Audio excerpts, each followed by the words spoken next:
pertanyaan datang dari Bapak Yosef Malo. Pertanyaannya bertanya tentang kaum Kedar yang ada di kitab suci. Jadi Bapak Yosef bertanya, ini kaum Kedar ini apa dan siapa mereka? Begitu pendeta. Silakan pendeta. Terima kasih. Dalam Alkitab ada kata Kedar. Pertama kali disebutkan, kita baca di dalam Kejadian pasal yang ke-25. Kejadian pasal yang ke-25, kita baca ayat yang ke-13. Inilah nama anak-anak Ismail disebut menurut urutan lahirnya. Nebayot, anak sulung Ismail, selanjutnya Kedar, Adbeel, Misbam, dan selanjutnya. Ayat ini mengatakan bahwa Kedar itu adalah anak Ismail, dan dari keturunannya lah maka ada satu kaum yang disebut, atau satu rumpun, atau suatu masyarakat, atau suatu kumpulan orang yang disebut dengan Kedar atau orang Kedar. Masih ada lagi ayat-ayat Alkitab lainnya yang menyebutkan tentang Kedar. Tetapi yang terakhir kali disebutkan di dalam Alkitab tentang kaum Kedar adalah yang dituliskan dalam Yehezkiel 27. Kita buka Alkitab kita dalam Yehezkiel pasal yang ke-27 ayat yang ke-21. Arab dan semua pemuka Kedar berdagang dengan engkau dalam anak domba, domba jantan, dan kambing jantan. Dalam hal-hal itulah mereka berdagang dengan engkau. Ada beberapa informasi tentang orang Kedar atau kaum Kedar di dalam ayat ini. Yang pertama adalah kaum Kedar biasanya diasosiasikan dengan orang Arab. Menurut Alkitab, Yehezkiel 23 ayat yang ke-21. Jadi di sanalah mereka berkembang biak dan menjadi kaum yang lebih besar lagi.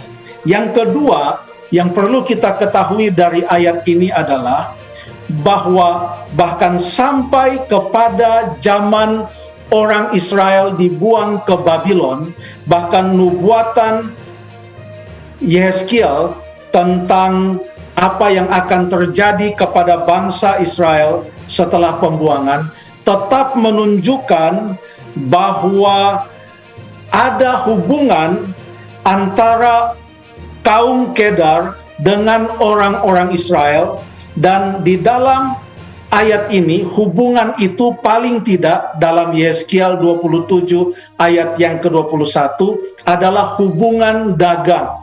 Tetapi apapun itu tetap ada hubungannya, dan ini sangat baik sekali. Mengapa?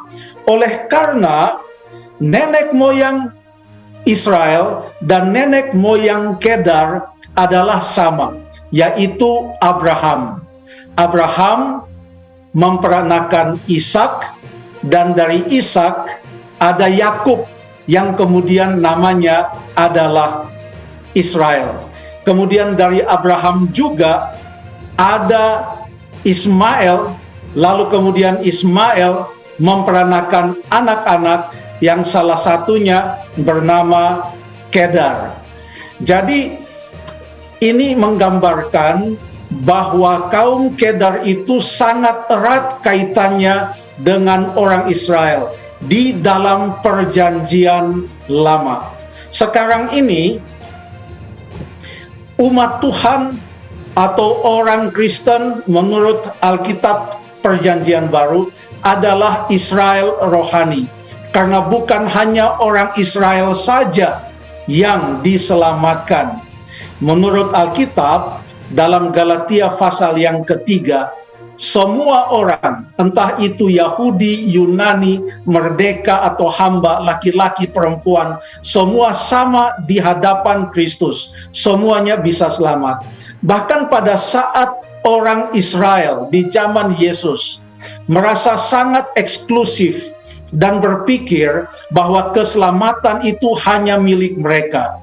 Yesus memberikan beberapa pelajaran dan dia juga menyatakan kepada mereka bahwa keselamatan itu bukan hanya untuk orang Israel saja. Orang Israel yang dipanggil sebagai umat Tuhan pada saat itu adalah dengan tujuan menurut Yesaya pasal yang ke-60 untuk menjadi terang kepada banyak bangsa, termasuk kepada bangsa atau suku Kedar, kaum Kedar, bahkan kepada siapa saja. Bahkan ada satu ayat di dalam Alkitab, pada waktu Tuhan Yesus berkata-kata kepada orang-orang Farisi dan ahli-ahli Taurat, pada waktu mereka memprotes mengapa sampai Zakheus yang notabene adalah kepala pemungut cukai di Yeriko, walaupun dia adalah orang Yahudi, tetapi ia sudah dianggap di luar garis keselamatan oleh karena ia bekerja bagi orang-orang Roma untuk memungut pajak dari orang Yahudi. Tetapi ada satu prinsip yang Tuhan Yesus nyatakan di dalam Lukas pasal yang ke-19 ayat yang ke-9, Yesus berkata, "Hari ini telah terjadi keselamatan kepada rumah ini, karena orang ini pun anak Abraham." Saya senang dengan ayat ini yang mengatakan, jangan sampai orang Israel di zaman itu berpikir bahwa keselamatan itu hanyalah untuk mereka, karena hanya merekalah anak Abraham. Anak Abraham bukan hanya Ishak, walaupun dari Ishaklah dibuat perjanjian antara Allah dan Abraham, di mana akan ada berkat-berkat rohani. Tetapi semua berkat rohani yang diterima oleh Ishak, Yakub, dan keturunannya yang adalah orang Israel adalah bukan hanya untuk mereka sendiri. Berkat-berkat rohani itu juga adalah untuk orang lain, karena mereka dipanggil untuk menjadi terang. Dengan demikian, maka bangsa-bangsa yang lain pun seharusnya dirangkul oleh orang Israel. Mengapa? Oleh sebab, contohnya kaum Kedar, mereka juga adalah keturunan Abraham.